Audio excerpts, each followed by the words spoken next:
솔로몬은 하나님의 은혜를 덧입은 결과 모든 선한 길을 깨닫게 되고 그 깨닫게 된 지혜로 인해서 영혼이 즐겁게 될 것이라고 교훈했습니다. 그러면서 그렇게 주어진 하나님의 지혜가 결국은 성도들을 악인들로부터 지켜줄 것이라는 사실도 밝혔죠. 그렇기 때문에 지혜를 가까이 하는 것은 너무나 중요한 일이었습니다.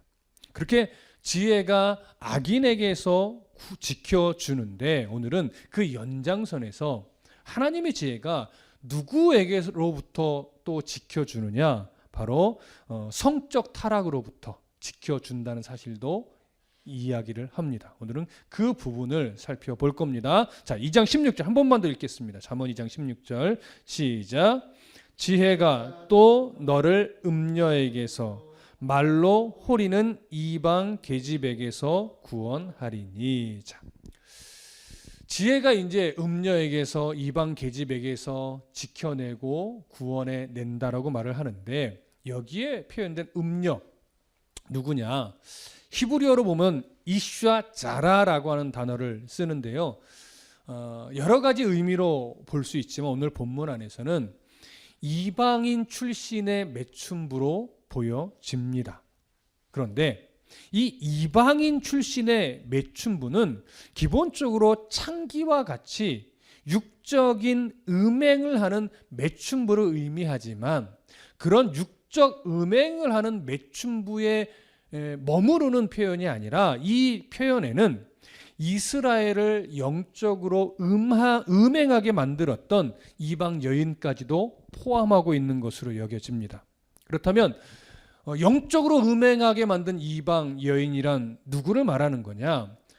성전 창기를 말하는 것으로 여길 수 있습니다. 이방의 풍습 안에 있는 성전 창기는 어떤 역할을 하죠? 이방 신에게 풍요를 위한 제의식을 드릴 때 그 풍요를 위해서 제사를 드리러 온 남자들과 몸을 섞으면서 풍요를 기원하는 제의적 행위를 하게 만드는 여자들이. 그렇기 때문에 이렇게 육적 음행을 하게 되면 결국 영적 음행까지 빠지면서 우상을 숭배하고 풍요를 기원하면서 그 성전 창기와 몸을 섞게 되기 때문에 육적으로 영적으로 다 음행하게 만드는 그런 여인들이 되는 것이죠. 그리고 이제 솔로몬이 또 하나 언급하는 여인은 누구냐면 말로 호리는 이방 계집이에요. 이 말로 호리는 이방 계집이란 어떤 여인을 말하냐? 유혹을 목적으로 해서 입에 발린 말을 하는 이방 여인을 의미하는 것으로 여겨집니다. 결국 이들은요, 이들의 유혹은 육적 음행만을 하는 것이 아니라 결국은 영적 음행의 자리까지도 끌고 가는 역할을 해요. 여러분 기억하시겠지만 발람 선지자가 이제 모압의 발락 왕이 이스라엘을 저주하기 위해서 거짓 선지자 발람을 부르잖아요. 근데 그 발람 선지자 결국 저주하는 일에 실패를 해요.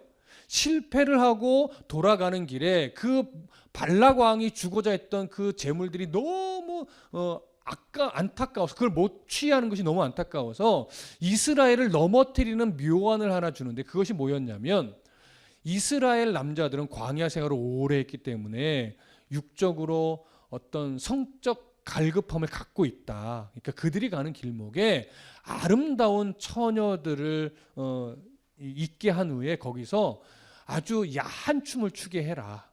우상 숭배하는 어떤 그 모습이겠지만 아주 야한 춤을 하게 하면 그들이 그 여인들에게 홀라당 넘어가서 육적 음행과 함께 영적 음행을 하면서 하나님 앞에 저주를 받게 될 것이다. 이런 묘안을 주는데 실제로 그 묘안에 걸려들어요.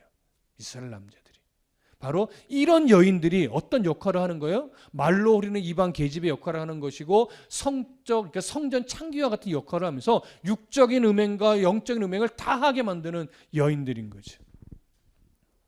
그러니까 결국은 음녀나 말로 우리는 이방 계집이나 결국은 다르지 않다는 걸 우리가 알 수 있습니다. 자, 그렇다면 솔로몬이요, 이 잠언을 이제 구성하는, 물론 이제 편집은 후대 사람이 한 거지만 이 편집상 잠언의 거의 서두에 해당하는 이 앞부분에 왜 이런 이방 여인, 음녀, 영적인 음행과 육적인 음행을 하게 만드는 이런 여인들의 유혹에 대해서 지금 강조를 하고 있는 것일까? 이 부분을 좀 생각해 보실 필요가 있습니다. 여러분, 솔로몬의 역사를 우리가 어느 정도 알고 있기 때문에 기억하시겠지만 솔로몬의 통치 중후반은 거의 어떤 역사예요? 여자에게 완전히 집착됐던 그런 흔적을 갖고 있지요. 이방 여인의 유혹에 완전히 마음을 빼앗겨서 결국 솔로몬은요, 이스라엘 땅에 우상 숭배가 들어오게 만들었고 이방의 풍습이 유입되도록 만들었던 인물이에요. 자, 하지만 우리가 알고 있다시피 솔로몬은 어떤 인물입니까? 하나님 앞에 일천번제를 드림으로 인해서 전무후무한 통찰력과 지혜와 부귀영화 이런 것들을 받아서 누린 인물이잖아요.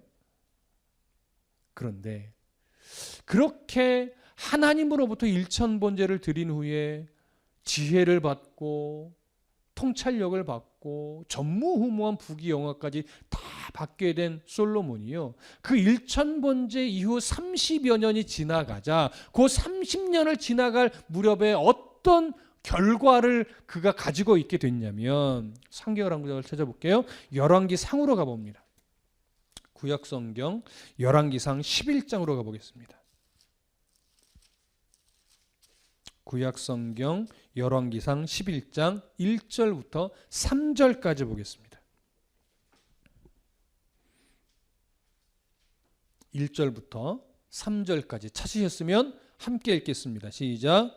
솔로몬 왕이 바로의 딸 외에 이방의 많은 여인을 사랑하였으니 곧 모압과 암몬과 에돔과 시돈과 헷 여인이라.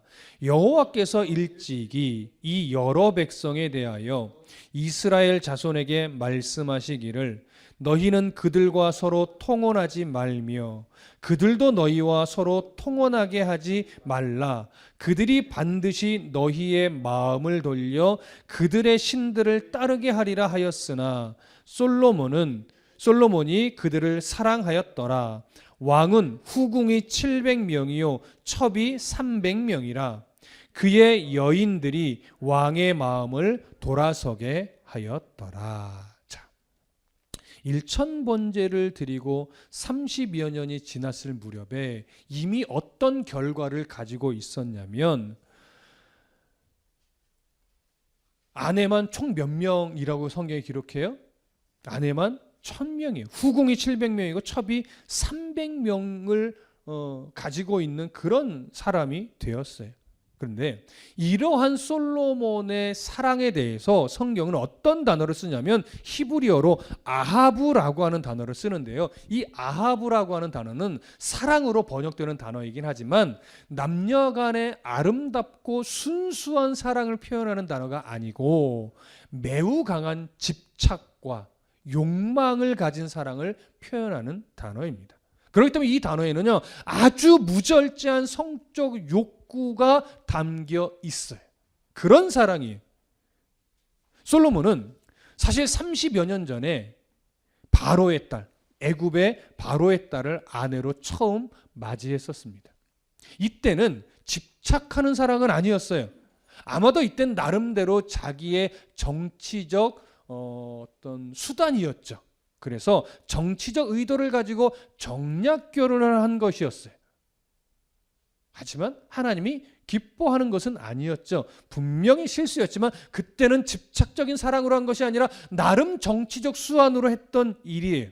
그런데 어느 순간부터, 정확하게 몇 년도부터인지는 알 수 없으나, 통치 몇 년째부터인지는 알 수 없으나, 그가 강성해지고 유명해지면서 어느 순간부터 그는 정치적 수완이 아니라 점차 집착과 욕망과 자기 과시의 수단으로 여인들을 아내로 맞이하기 시작을 했습니다.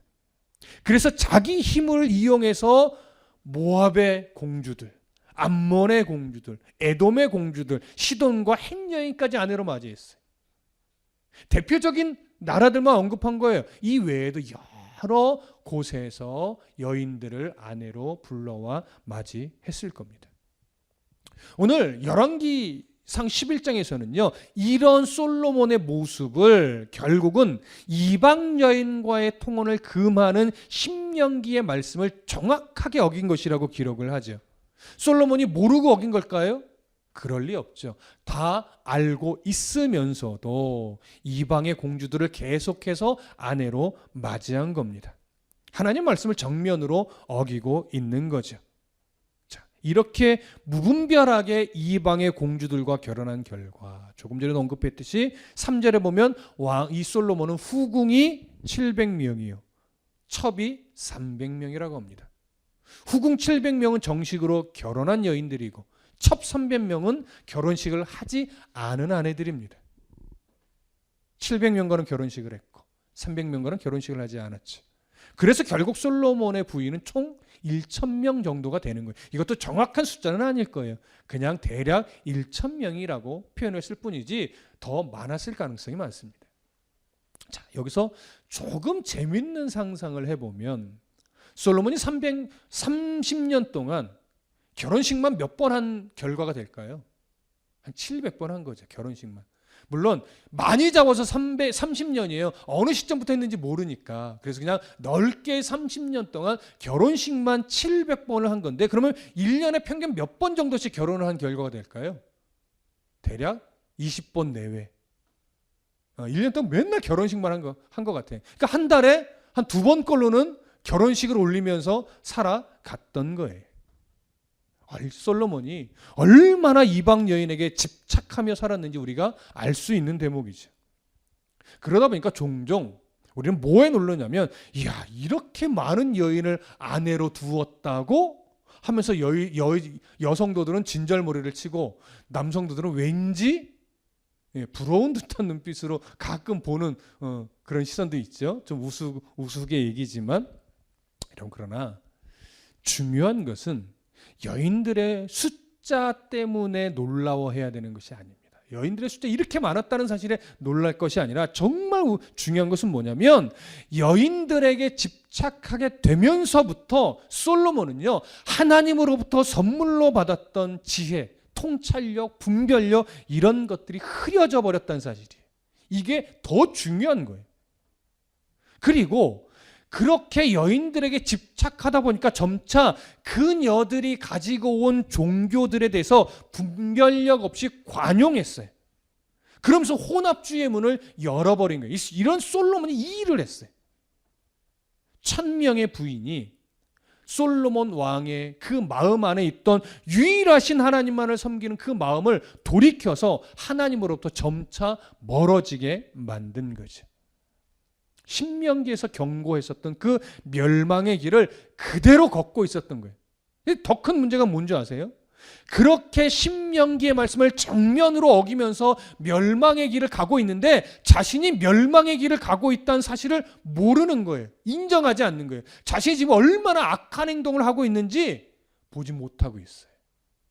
이게 솔로몬이 가지고 있던 가장 큰 문제점이었어요. 자, 그렇게 세월이 흘러서 솔로몬이 나이 많아 어느 정도 늙어갔을 때를 좀 볼까요? 열왕기상 11장 4절부터 8절까지 봅니다. 열왕기상 11장 4절부터 8절까지 함께 읽겠습니다. 시작. 솔로몬의 나이가 많을 때에 그의 여인들이 그의 마음을 돌려 다른 신들을 따르게 하였으므로 왕의 마음이 그의 아버지 다윗의 마음과 같지 아니하여 그의 하나님 여호와 앞에 온전하지 못하였으니 이는 시돈 사람의 여신 아스다롯을 따르고 암몬 사람의 가증한 밀곰을 따름이라.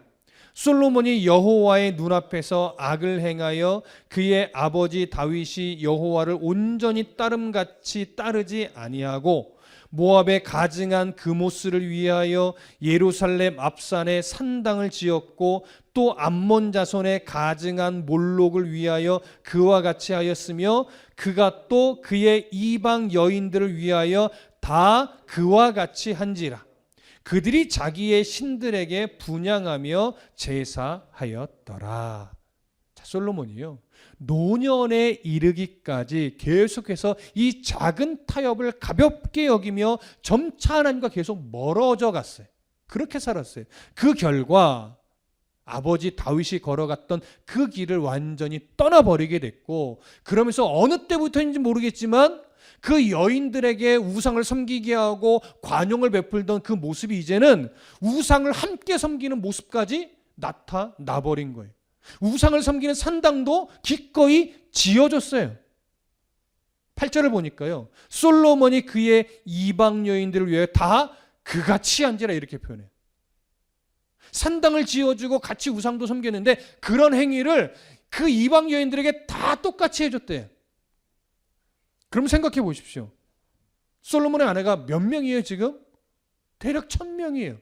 그 1000명에게 다 똑같이 했다는 얘기는요, 그냥 많이 보면 산당을 몇 개 지어줬다라고도 말할 수 있는 상황이에요. 1000개를 지었다라고도 말할 수 있는 상황이에요. 물론 중첩되거나 이런 사람들은 한 곳에 같이 드릴 수도 있겠지만 어찌됐든 그냥 액면 그대로만 보면 1000개의 산당을 지어줬다라고도 말할 수 있는 상황인 거죠. 그럼 생각해 보십시오. 여호와 하나님의 성전이 있는 예루살렘 주변이 무엇으로 지금 가득 차버리는 거예요? 우상을 섬기는 산당들로 가득 차 버린 거예요. 거룩한 시온산이 멸망의 산이 되어 버린 모습이죠. 그러면 이 산당 건축에 누가 동원됐을까요? 그리고 이 산당은 누구의 돈으로 건축한 것일까요? 답은 자명합니다. 하나님의 백성들이 낸 세금을 가지고 하나님의 백성들이 동원되어 수많은 산당을 지어 준 거죠. 이 얼마나 어처구니 없는 일입니까? 그런데 이 열왕기상을 잘 보면요, 솔로몬이 이런 분별 없는 행위를 한 이유에 대해서 뭐라고 표현하냐면 그의 이방 여인들을 위하여 그렇게 했대요.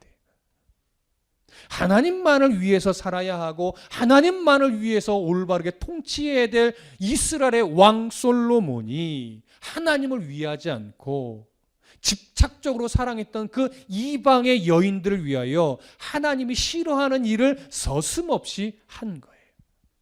이방 여인들의 마음을 얻으려고, 하나님의 마음을 얻으려는 노력을 하지 않고 이방 여인들의 마음을 얻으려고 산당을 지어주고 마음껏 그 신들에게 분향하며 제사하게 해준 거예요. 너무나 하나님 앞에 악한 행위를 한 겁니다. 여기서 우리는 지혜의 왕으로 불리던, 하나님으로부터 엄청난 지혜와 부귀영화를 선물로 받았던 솔로몬도 분별력을 잃어버릴 때 얼마나 어리석은 왕으로 전락하는지 우리는 알 수 있습니다. 고대 근동지역은 아시다시피 다신주의 사상을 갖고 있던 지역이었습니다. 하지만 지역신을 우선으로 하는 문화였기 때문에요, 가만 생각해 보시면 종주국은, 강한 나라는요, 속국에게 항상 무엇을 요구했냐면 우리의 신을 섬겨라, 이렇게 요구했었어요. 강요할 수 있었어요. 왜냐하면 그 강한 나라의 속국이라는 얘기는요, 그 강한 나라의 신이 그 작은 나라의 신을 정복한 거예요.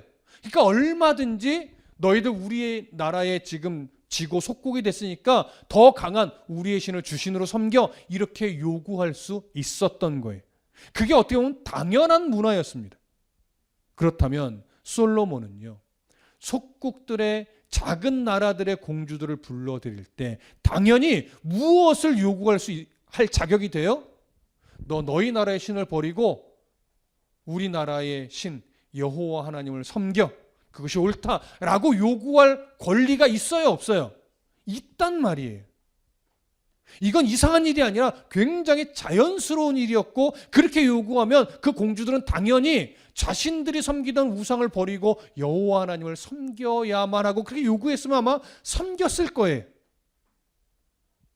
그런데 솔로몬은요, 이 자연스러운 고대 근동의 정서에도 불구하고 여호와 하나님을 섬기라고 요구하지 않고 오히려 힘이 약한 우상들을 섬기라고 산당을 지어주고 함께 가서 그 우상을 섬기는 일까지도 해버렸어요. 근동의 다신주의적 정서와도 맞지 않는 참으로 어리석은 행동을 한 겁니다. 전 세계 위에 이스라엘을 세워놓으신 하나님을 왜 섬기게 하지 못한 것일까요? 이게 참 안타까운 부분이죠. 하나님을 의식하며 살기보다 어느 순간 가진 것이 너무 많다 보니까 여인들에게 집착하고 여인들을 의식하며 살았기 때문에 결국은 하나님의 마음을 헤아리지 못하고 우상을 섬기는 산당을 지어주는 이런 무지몽매한 일을 해버린 겁니다. 여러분, 우리는 하나님을 사랑한다 말하면서 예배하고 있습니다. 그러나 잘 생각해 보십시오. 실제로 내 마음은 누구를 의식하며 하루하루를 살아가고 있는지, 또 무엇을 의식하고 무엇을 의지하며 무엇을 바라며 정말 살아가고 있는지 우리 잘 점검해야 됩니다. 하나님을 사랑한다 하고 예배하면서도 실제로 내 마음의 주인이 하나님이 아닌 경우가 우리는 참 많아요. 하나님을 의식하기보다 내가 바라고 원하는 그것을 늘 의식하고 구하고 바라며 살아가는 경우가 많습니다. 그러다 보면 하나님을 믿는다 하지만 우리의 삶의 영역에는요, 솔로몬이 이방 공주들을 위해서 산당을 지어주고 우상의 문을 열어놓은 것처럼 우리 또한 세상 속에서 살아가면서 하나님이 싫어하는 것들을 향하여 너무나 많은 관용을 베풀게 될 위험성도 있는 거예요. 꼭 성적 타락만이 아닌 거죠. 그런 것들은 사실 눈앞에서는 좋고 내 손에 쥐어질 때는 좋아 보이지만 결국은 신기루처럼 다 사라질 것들입니다. 하나님의 바람 한번 불면 우리 손에서 어느 순간 나도 모르는 사이에 다 사라질 것들이, 이 세상에 영원한 것은 없다 말합니다. 풀은 마르고 꽃은 시드나 하나님의 말씀만이 영원하다라고 성경은 증언하고 있죠. 그러니 우리가 하나님의 지혜에서 멀어지는 순간 우리는 결국 세상 쪽으로 더 가까이 갈 수밖에 없고 세상 속에서 내가 바라고 원하는 것에 집착할 수밖에 없는 거예요. 솔로몬도 그랬거든요. 하나님의 지혜가 그렇게 가득했던 솔로몬도, 하나님의 은혜로 말미암아 온갖 부귀영화를 누리던 솔로몬도 그 한 번의 무분별한 관용이 결국 또 하나를 낳고 또 하나를 열고 또 하나를 열면서 자기가 하나님과 멀어지는 줄도 모르고 이방 여인들에게 집착하여 결국 우상과 가까이 하는 그런 어리석음을 범했단 말이지. 우리도 그런 실수를 얼마든지 할 수 있는 연약한 자들이라는 사실을 인정해야 됩니다. 그러기 위해서 말씀을 가까이 하는 씨름을 해야 하는 거죠. 왜? 그래야 우리 안에 하나님의 지혜가 머무르고 그 지혜가 우리를 일깨워서 결국은 그런 잘못된 집착과 단절하게 하는 용기를 주고 단호함을 주게 될 수 있으니까요. 여기서 이제 한 가지만 더 점검할 겁니다. 잘 생각해 보십시오.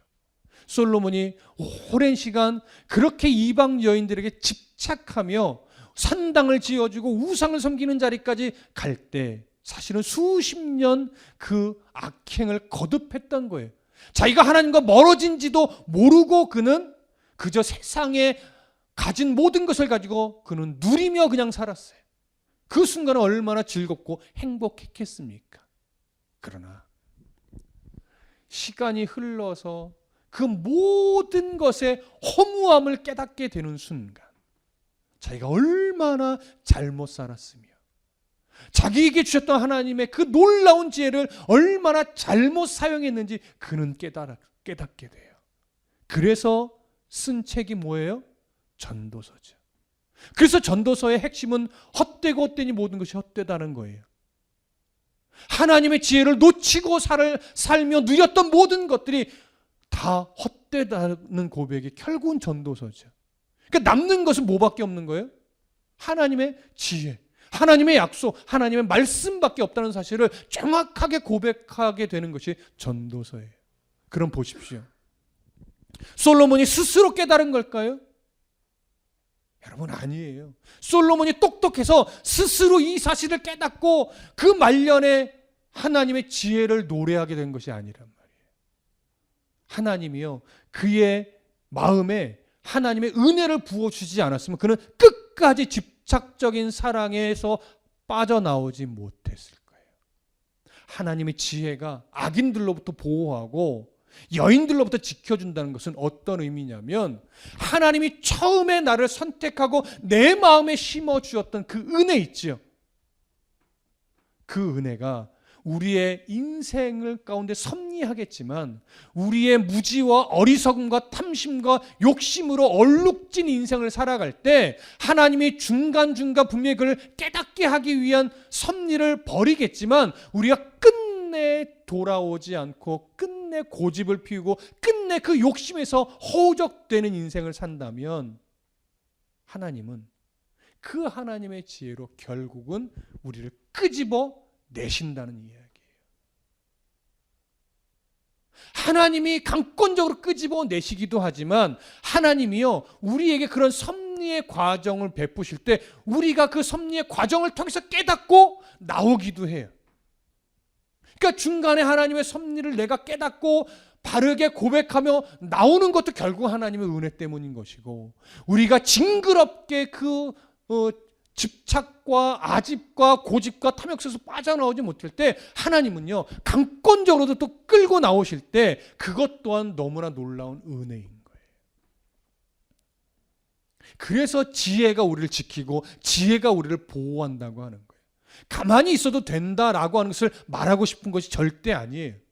하나님이 강권적으로 끌어내시기 전에 우리는 하나님이 사인을 주실 때 빨리 깨닫고 지혜의 자리로 돌아오고 하나님과의 관계를 회복하는 자리로 돌아오는 것이 훨씬 더 복되다라고 하는 사실을 말하고 싶은 거예요.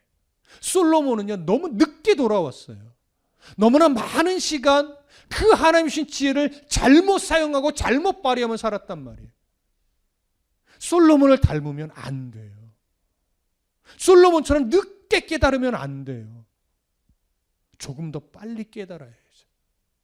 하나님은 실수하는 분이 아니기 때문에 우리를 끝내 그 악행에서 끄집어내는 건 맞아요. 끝내 끄집어내요. 우리 하나님 전능하신 하나님인데 그거 못하시겠습니까? 하지만 하나님의 강권적으로 끌어올리기 전에 항상 뭘 주시는 분이에요? 오랜 시간 참고 인내하고 기다리며 기회를 주시는 분이에요. 그러니까 그 기회를 놓치지 않으려면 우리가 힘들어도 말씀을 가까이 하며 하나님의 지혜로 마음을 채우려고 하는 씨름이 필요한 거예요. 그러면 내가 한동안 좀 집착하고 한동안 하나님에서 멀어질지라도 내가 그래도 지혜를 가까이 할 때 그 지혜가 우리의 신앙의 양심을 쳐서 나 지금 뭐 하고 있지? 이걸 깨닫게 하는 거예요. 여러분, 인생을 살면서 나 지금 뭐 하고 있지? 라고 하는 생각이 들 때요, 나 지금 은혜 받았구나. 하나님이 나를 지금 돌아오라고 나를 일깨워주고 계시는구나. 정신 차려야지 하고 말씀 앞으로 다시 나아가는 자가 정말 지혜로운 자고 솔로몬보다도 멋진 자예요. 솔로몬은 늦게 깨달았어요.